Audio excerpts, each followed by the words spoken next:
lang talaga ang aming pupurihin.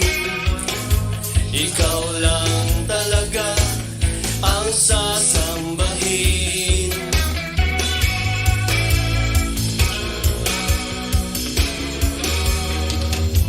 Ikaw lang talaga ang aming pupurihin. Ikaw lang talaga ang sasambahin. Ikaw lang talaga ang dadakilain. Ikaw lang talaga ang mamahalin. Ikaw ang tunay na Diyos. Ikaw ang hari ng lahat. Hallelujah. Wala kang katulad. Ikaw ang aming Panginoon. Ikaw ang Diyos na tumutugon. Wala kang katulad.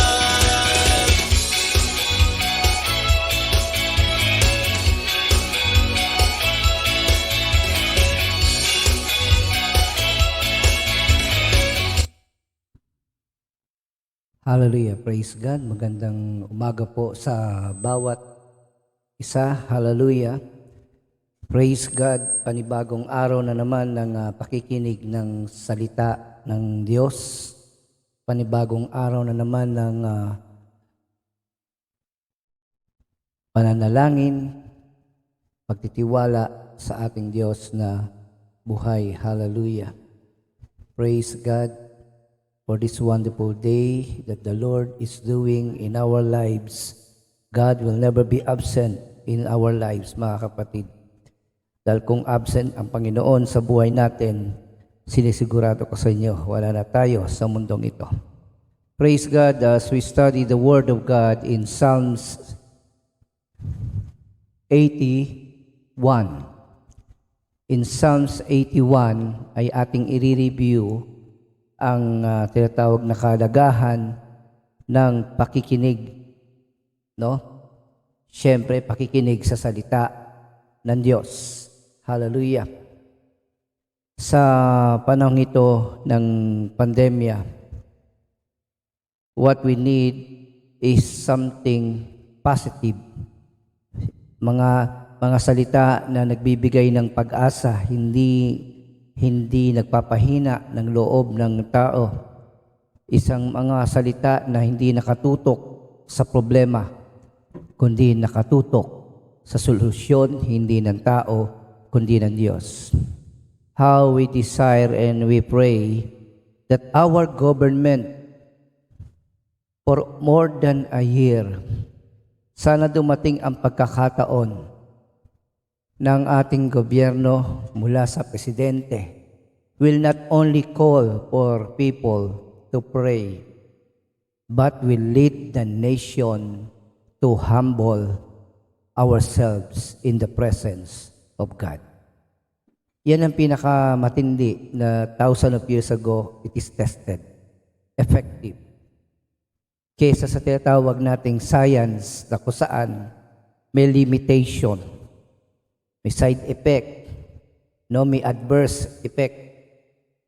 Kaya sa to, hallelujah, as we read the Bible in Psalms 81,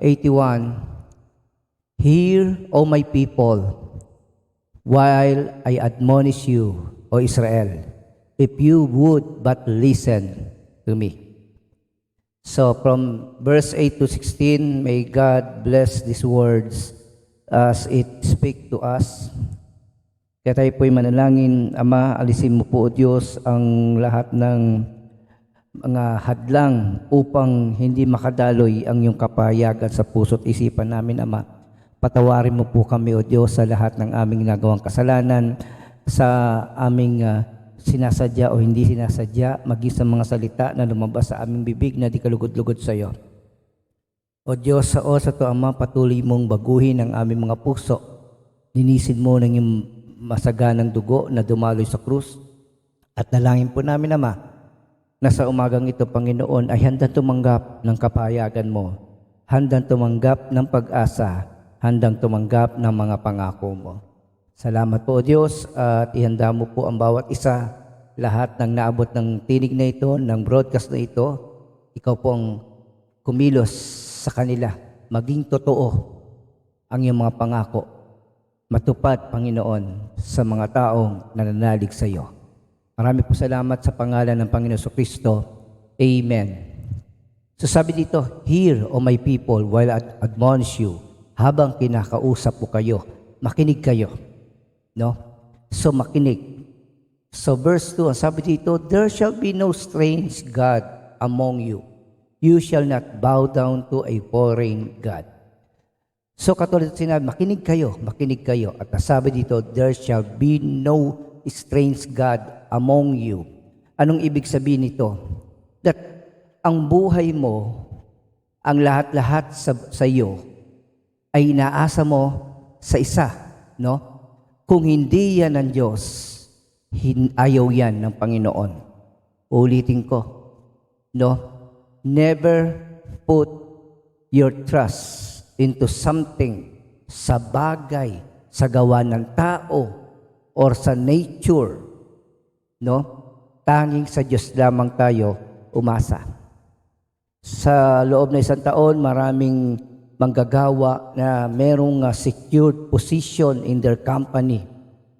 Yung mga para matanggal lamang sila is magsasara ang company. So ano nangyari sa mga kapatid? Yung inaasahan nila na sabi nga pag ang isang company ay pwedeng bumaksak o magsara, medyo hindi, lalagpas pa to ng 1 year. Pero, last 2020, ang daming company, ilang buwan pa lang, nagsara na. Kaya nga sabi nga natin, we cannot put our trust on something that is limited, on something na sa tingin mo, hallelujah, ay magdadala sa iyo for a very long years. Pero last year, nakita natin how fragile yung tinatawag, ang daling bumaksak, ang daling mawala. Yung inaasahan ng tao, kahit mataas ang sweldo, mataas ang posisyon, when needs arise, kapag pagdating na sa survival, so bibitawan nila ang tao. Hallelujah. Kaya sabi dito, there shall be no strange God among you. So, hindi lang po ito sa mga images, kundi tumutukoy ito sa mga bagay na inaasahan mo kaysa sa Diyos. At sometimes sabi nga natin, for example, pera. Hanggat may pera ka, may pambili ka ng gamot, at kapag wala ka ng pambili ng gamot, that is the only time you're going to pray to the Lord. Kapatid, ayaw ni Lord ng bagay na yon. Hindi ka lugod-lugod. Kaya sabi niya, makinig kayo. So, when we listen to the Lord speak to us, and He wants things to be obeyed. No? So makinig kayo at sumunod ka agad-agad. Next verse, sabi dito, I am the Lord your God who brought you up out of the land of Egypt. Open your mouth wide and I will fill it. So, ang Israel, nasa loob ng ilang taon, ay naging alipin, no? Slave ng Ehipto. And there is no way for them na mapalaya except the act of God. Sabi nga natin sa pagkakataong yun, the Lord, which is our God, no? Siya ang nagpalaya sa atin mula sa Egypt. Ano itong Egypt na ito? Ito yung kasalanan, anything that slave us, anything that make the decision for us. For example, kasalanan po mga kapatid. Akala natin when you do sinful things, you are in control. No. Etong kasalanan ito, pag nagawa mo ang isang bagay, this will, manganganak ito ng panibagong kasalanan. At yung level, yung degree ng kasalanan na yon ay palalim ng palalim. Hanggang sa wala ka ng kakayahan na makatakas mula dito. So, totoo yan, no? So, mga kapatid, sabi nga natin, Sa ano bang mga bagay ang bumihag sa atin that limit us, no? So, ito yung mga tinatawag nating kasalanan. Ito yung nagkukos ng fear sa buhay natin. Ito yung nagkukos ng uncertainty sa buhay natin. Yung parang di ka sigurado sa kinabukasan. Kaya nga di ka lumalapit sa Diyos. Hindi dahil ayaw sa iyo ng Diyos. When we commit sin, it is not God who step away from us. We are the one who step away from the Lord because of sin. Every time you commit a sin, you step away, you turn your back from God. No? Si Lord, hindi siya nagbabago. Tayo ang nagbabago because of sin. At ang sabi ng Panginoon, He has saved us already. Kaya nga sabi dito, open your mouth wide and I will fill it. Kaya sabi nga natin, for being a slave na umaasa lang sa provision ng kanyang master, no? The Lord is willing. No? Sabi nga niya dito, you open your mouth wide. Ano ibig sabihin na buka mo yung, hindi po kasibaan ko sa pagkain. We are talking about kahit ano pa ang mangyari, gaano man kalaki ang pangangailangan mo, God can fill it. God can make miracle sa iyong buhay.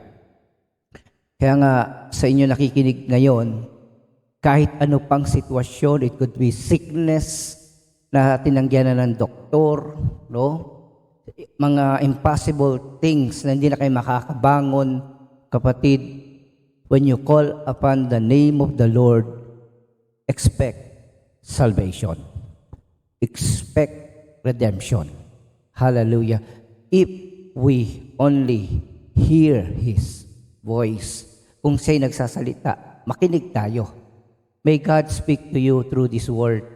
Verse 11, but my people did not listen to my voice. Israel would not submit to me. So ito po, sa kabila ng katapatan ng ating Diyos sa buhay, nagawa pa rin ng Israel, sa kabila ng maraming himala, nagawa pa rin ng Israel na makalimot sa ating Diyos.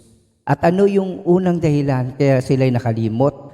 They failed to hear from the Lord. They failed to desire the voice of God.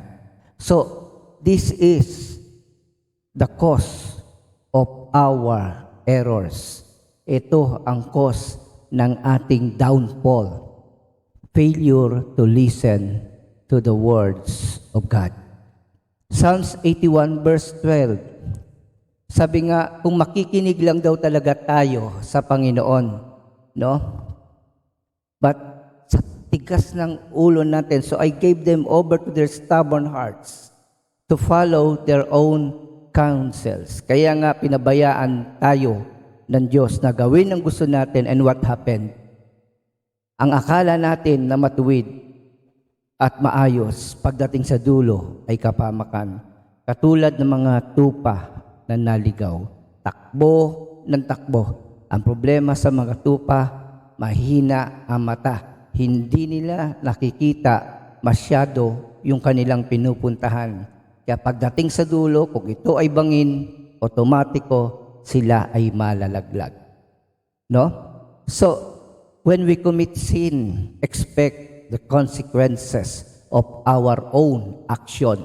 Hindi tayo pinarusahan ng Diyos dahil sa kasalanan. Supposed to be, yung bunga ng kasalanan mismo ay parusa na sa iyo.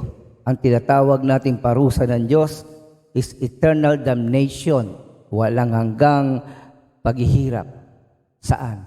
Sa dagat-dagatang apoy ng impyerno.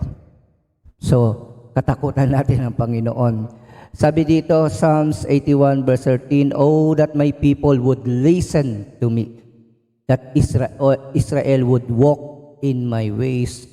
Oh, that my people, never forget this mga kapatid, the Lord, sabi nga, own us. At the same time, He claim us. Ano ibig sabihin nito? Kapag ang Panginoon kinlaim ka, automatic He will protect you. He will provide for your needs. No? Kaya nga, maraming tao sa mundo, pero iilan lamang ang mga taong pinili ng Diyos. At ang mga taong ito ang nakararanas ng kanyang pag-ibig. Hallelujah. Praise God for these words. No? Kung makikinig lang daw talaga tayo, ang Israel ay makikinig. Ang sabi dito, I would soon subdue their enemies and turn my hand against their foes. So ibig sabihin, kung talagang tayo ay nakikinig at sumusunod sa ating Diyos, lahat ng kalaban natin ay kanyang lulupigin. At ang sino man na mag-iisip ng masama sa atin, ang kalaban nila ay ang Diyos na buhay. Amen po ba? Palakpakan natin ang ating Diyos. Glory to God. Hallelujah. Bakit may kasama pang palakpak? Sapagkat ang pagpalakpak is already an act of claiming that what you heard is true. Number 2, ina-affirm nyo na totoo at naniniwala kayo, kaya kayo pumapalakpak. And at the same time, pag pumalakpak kayo mga kapatid, automatic, ina-atake nyo ang kaaway. No? So, double yung kanyang action. So, at the same time you clap for the glory of God, then, at the same time, you execute judgment to the enemy. Kaya pumalakpak kayo habang nagpupurit, nagpapasalamat, and I know, hallelujah, the devil is hurting. Kaya pag nagpupuri tayo, nakikinig sa salita ng Diyos, nasasaktan ang kaaway. Lalo na pag inyong sinagawa, ang inyong naririnig. Hallelujah. Consequence of our sin, those who hate the Lord would cringe toward Him, and their faith would last forever. So, lahat ng tumatanggi, galit sa Diyos, ay magdaranas ng walang hanggang kahirapan, parusa. No? So, hindi ito short-lived. No? Sa totoo lang, pag dumating na ang araw ng paghuhukom ng Diyos, ang matatakot lamang ay ang mga tao na hindi tumanggap sa Kanya at hindi sumunod sa Kanyang mga salita. Marapat lang sila matakot sapagkat wala silang wala silang mapupuntahan para takasan ang puot ng Diyos.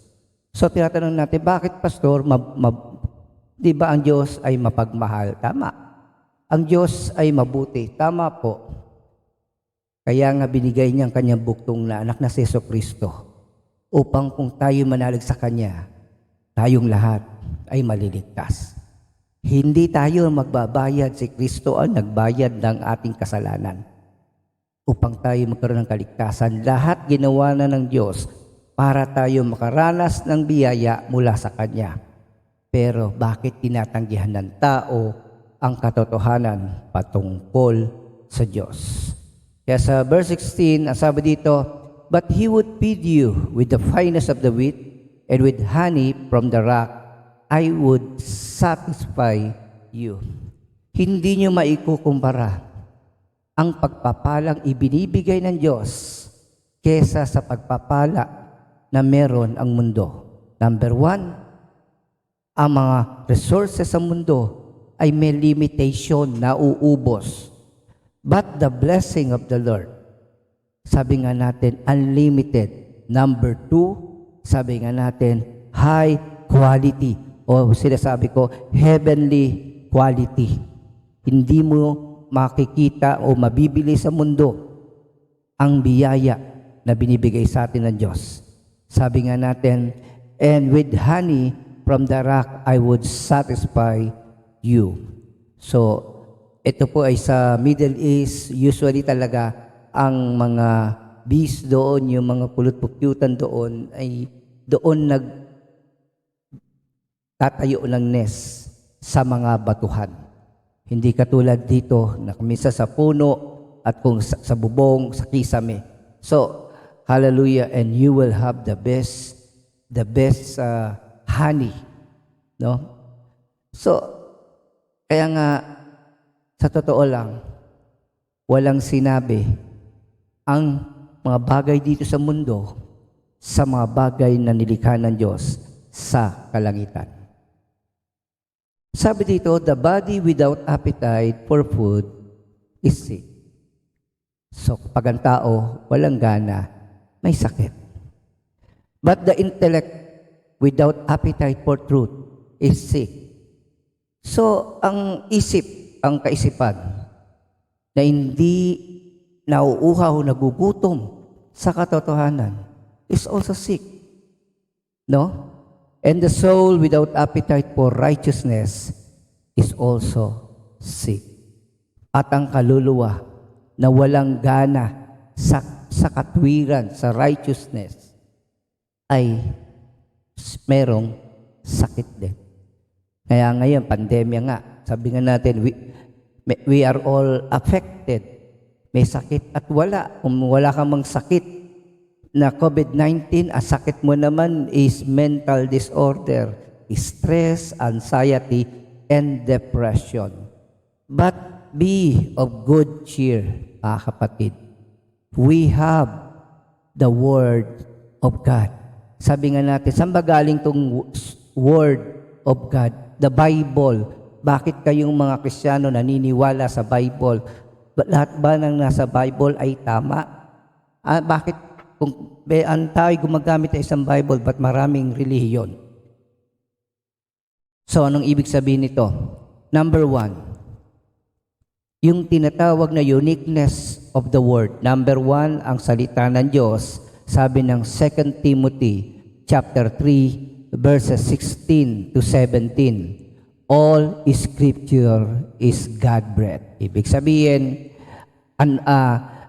ito po ay kinasihan ng banal na espiritu ng Diyos mismo, no? So, hindi po ito basta galing sa mga tao kung ano maisip nila, sinulat nila. No. So, the Word of God are messages written by people moved by God. Sila lang po ay parang secretary na sinusulat lamang nila ang ibinibigay ng Diyos. And there is only one book in the world that is under this kind of standard, and that is the Holy Bible. And useful for what?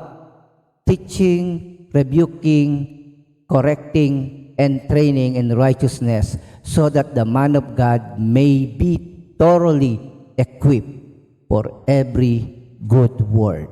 So, ang bunga ng salita ng Diyos ay isang buhay na mayroong katwiran. Hallelujah.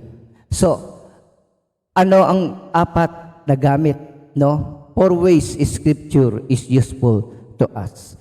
Bakit napakalaga ng banal na kasulatan? Number 1, all Scripture is God-breathed and is useful. Ulitin ko, number 1, it is useful. Magagamit ito sa pagtuturo. Number 2, sa pagre-rebuke, pagtatama. Okay, number 3, correcting, no? Yung pagwawasto. And then yung tinatawag nating training in righteousness. So, kung ano ang pinipid natin sa ating isipan, ang epekto nito ay nasa ating katawan. Kaya kapatid, kaya marami ngayon na may sakit sapagkat ang pinipid nila sa kanilang katawan ay mga bagay na walang sustansya, no? Kung meron sa pagkain, hindi lahat ng pagkain ay masustansya. Hindi lahat ng masarap na pagkain ay masustansya. Hindi lahat ng pagkain ay masustansya. Same with the Word of God. So maliwanag to, no? At ano po ang gamit nito? Siyempre para ang mga lingkod ng Diyos ay nai-equip for every good work. Kapatid, good work is the result of faith in God. Ang mabuting gawa ay bunga ng pananampalataya. Hindi po tayo nagbabayad ng ating kasalanan sa pamagitan ng mabuting gawa. The Lord already paid in full yung utang natin dahil sa kasalanan. And the Word told us about this truth. Okay? Next, the power of the Word. Nawa meron kayong Bible. Nung panahon namin, nung bago kami sa church, sinasabihan kami, kung wala kayong Bible, bumili kayo. At kung wala kayong pambili, ibenta nyo ang bahay nyo.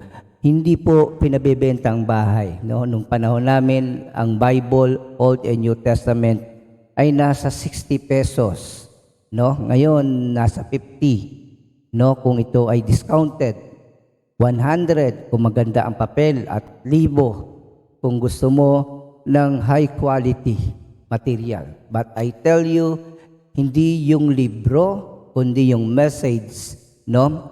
Sabi nga ng Ephesians chapter 6 verse 17, take the helmet of salvation and the sword of the Spirit, which is the Word of God. This is the Word of God.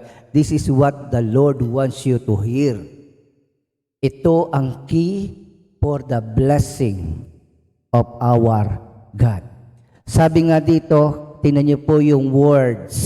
The more words of God, no, na pinakikinggan mo, nilalagay mo sa puso, it turns into a swords against our enemy. It turns into sword, sundang, no? Sabi nga natin, ang sundang na ito ay magkabila ang talim. So ito ay epektibo laban sa ating kaaway, ang dyablo at ang mga masasamang espiritu. But at the same time, ang nakaharap na talim ay sayo. If you fail to obey, if you fail to hear the word of God, the word that saves will also the word that will judge you. Tandaan niyo po yan, mga kapatid. Kung pinili mong huwag sundin ang nilalaman ng salita ng Diyos, pinili mo na mapahamak. Next, the application of the Word of God. Hallelujah. Sabi nga dito, number 1, memorization. Psalms 119:11, I have hidden your word in my heart that I might not sin against you. Yung tinatawag nilang memorization. No? In the Bible days, during the Bible days in Israel, meron lamang isang kopya ng scripture or the word of God. Nakarolyo ito. Now, ano yung sinasabi memorization? Because they do not have copy of those scriptures. So when the word of God is being read in the public, kapag binabasa ng salita ng Diyos sa harap ng maraming tao, walang nagsasalita ni isa. Word by word, pinakikinggan nilang mabuti.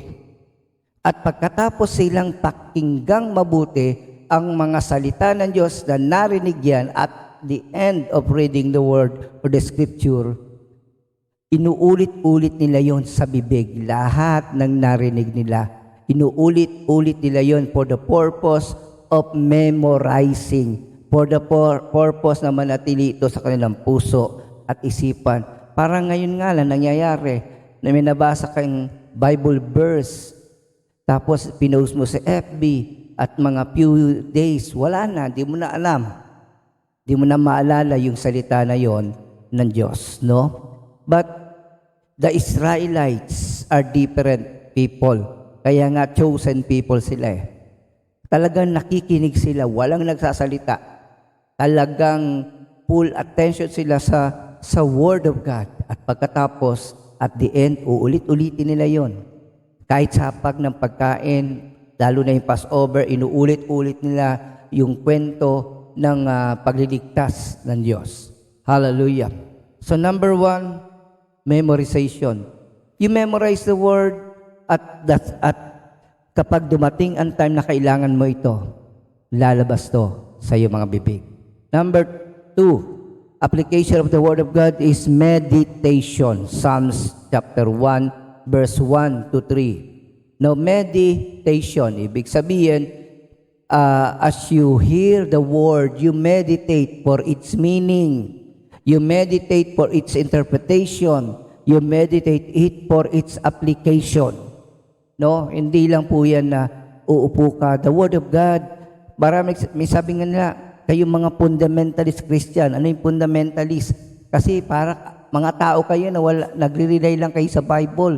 Hindi lang Bible ang salita ng Diyos. Nako, sabi ko nga sa inyo, mga kapatid, kung ang Bible, di natin paniniwalaan as the Word of God, sino ang paniniwalaan natin? No? So nakakalungkot na sa umpisa, gumagamit ng Bible, sa bandang huli, hindi na. So sino na pinakikinggan nyo? Ang Diyos? No. Ang pinakikinggan nyo ay yung tao na mismo. Sabi dito, blessed is the man who does not walk in the counsel of the wicked, or stand in the way of sinners, or sit in the seat of mockers. Ibig sabihin, mapalad ang tao na hindi nakikisama o hindi nakikisama sa masama, sa mga tao na makasalanan, sa mga tao na walang ginawa kundi bastusin at pagtawanan ang ating Diyos. Hallelujah. Verse 2, but his delight is in the law of the Lord, and on his law he meditates day and night. So, ang kanyang delight, ang gusto-gusto niya ay ang salita ng Diyos, at ang salitang ito ay kanyang binubulay-bulay araw at gabi. At ano ang bunga nito sa tao na nagme-meditate ng Word of God?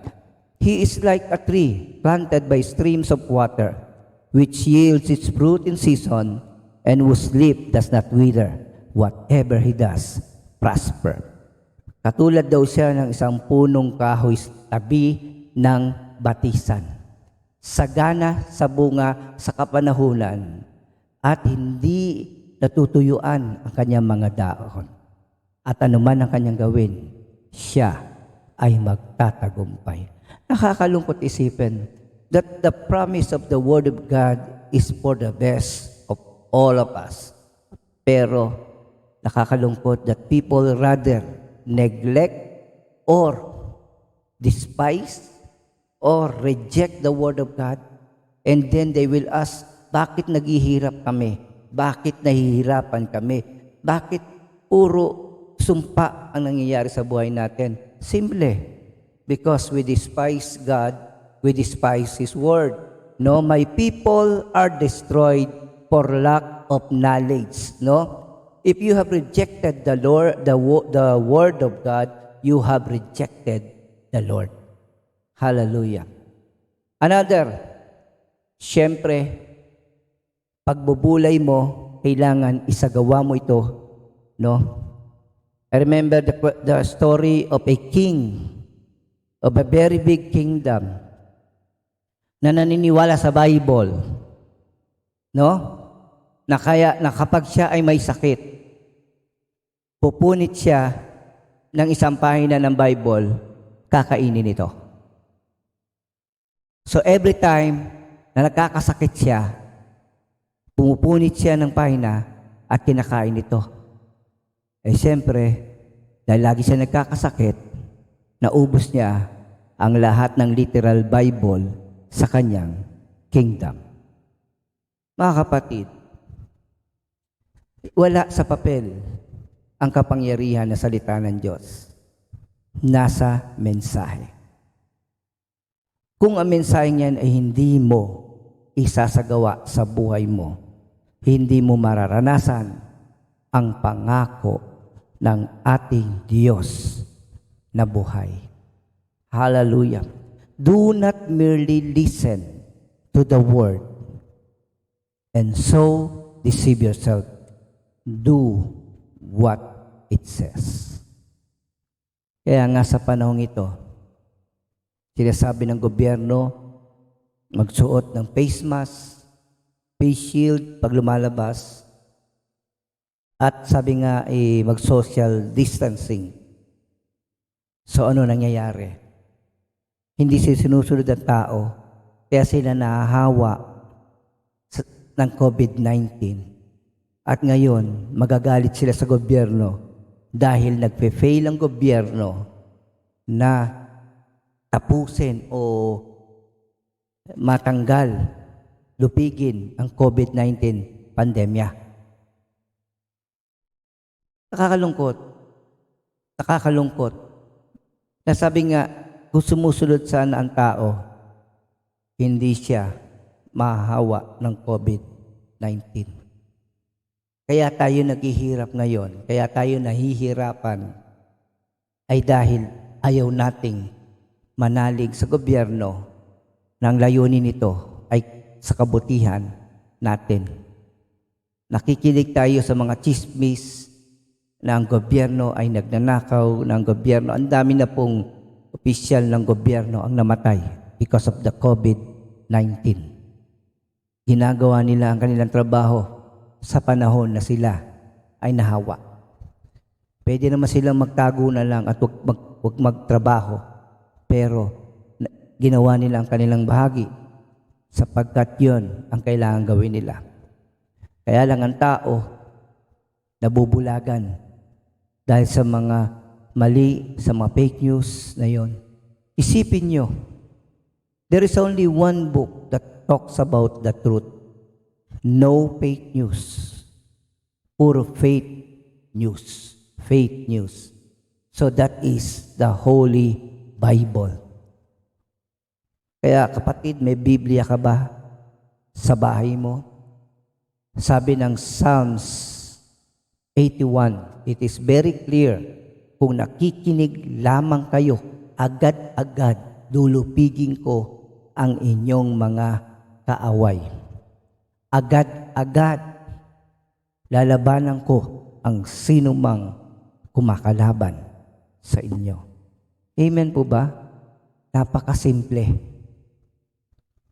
Buksan mo ang iyong Bible, basahin mo, magtalaga ka ng oras at humingi ka ng karunungan kung kailangan mo ng karunungan sa Diyos, at naniniwala ako, maisasagawa mo ito sa buhay mo at magiging malaking pagbabago ang epekto nito para sa iyo.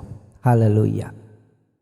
I've been serving the Lord for more than 30 years and I've seen thousands or millions of people that God changed their lives, that God touched them through the message of the Holy Bible.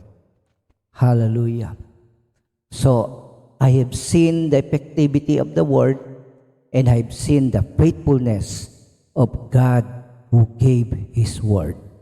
The Bible is already a miracle because it opens the love of God to us, His special creation. Amen. Hallelujah. Kaya kapatid, saan ka man naroroon, why don't you open the Lord's love letter and enjoy His forever love? Yun ang hindi nagbabago, yun ang hindi napuputol. Kaya merong forever sa Word of God. Tayo'y manalangin. Panginoon, marami pong salamat at kaming umaasa sa iyong salita ay magtatagumpay. Lord, hallelujah, we are looking forward for your promises to happen. Your promise that will end pain. Your promise that will end sicknesses. Your promise that will end all the suffering. Lord, and that will only happen when we, your people, when we, your children, is in your heavenly kingdom. We know, O God, that in this world, we are facing and experience suffering, troubles, and hardship.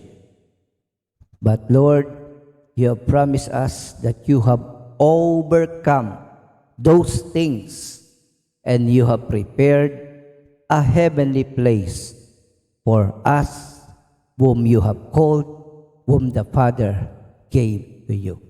Salamat po. Inari mo kaming anak, pinili mo kami at iyong niligtas. Dalangin ko po, Ama, na meron kaming oras at panahon na gugugulin sa pagbabasa ng iyong banal na kasulatan. manalig kami at mararanasan namin ang di masukat na biyaya na bunga ng iyong mga salita. So thank you, Father.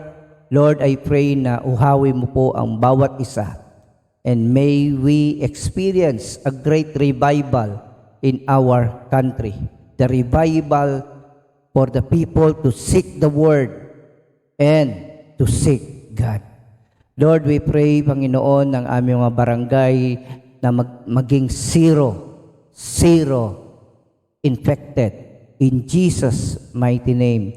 Lord, hallelujah, kung saan ipinapayag ang iyong salita, naroroon ang kagalingan at kalayaan. So, Father God, we claim them, Lord.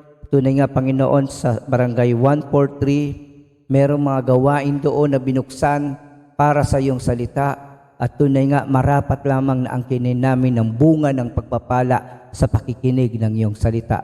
So, Lord, we also pray that the same thing will happen to our barangay, Panginoon, sa 143, maging, Panginoon, sa barangay, sa church, sa location ng church, so God, in the mighty name of Jesus. And we pray, Lord, continually, Lord, continue, Lord, to touch our barangay captain, Lord, si Jimboy Balyad, Father God, at si Kapitana Lori Morales, O God, to be a channel, O God, of your word para sa kanilang barangay, so that this barangay will experience the healing power of the words of God. And even, Lord, kay Narciso Ramson, O God, na dumating ang panahon, sumuko na siya sa iyo, Panginoon. Na tunay nga, Panginoon, kung hindi siya susuko sa iyo, kung hindi siya mananalig sa iyo, naghihintay sa kanya ang walang hanggang kapahamakan at parusa sa dagat-dagatang apoy ng impyerno. Salamat po, Panginoon, sa kaligtasan. Salamat po sapagkat hindi na kami hahatulan, Panginoon. Tunay nga, O Diyos, ang sino mang tumanggap sa iyo ay hindi nahahatulan. So we thank you, Father, for that. We thank you, Lord, because you have justified us by faith, Lord. So thank you, Father. And I pray, O God, that all your provisions, all your protections, Lord, all your guidance, and your loyalty and loving kindness be upon our lives, be upon our family, daily, Father God. In Jesus' mighty name, amen and amen. Magandang umaga po. Salamat po sa pakikinig ng salita ng Diyos. Manalig tayo at hindi tayo nabibigo. Hallelujah.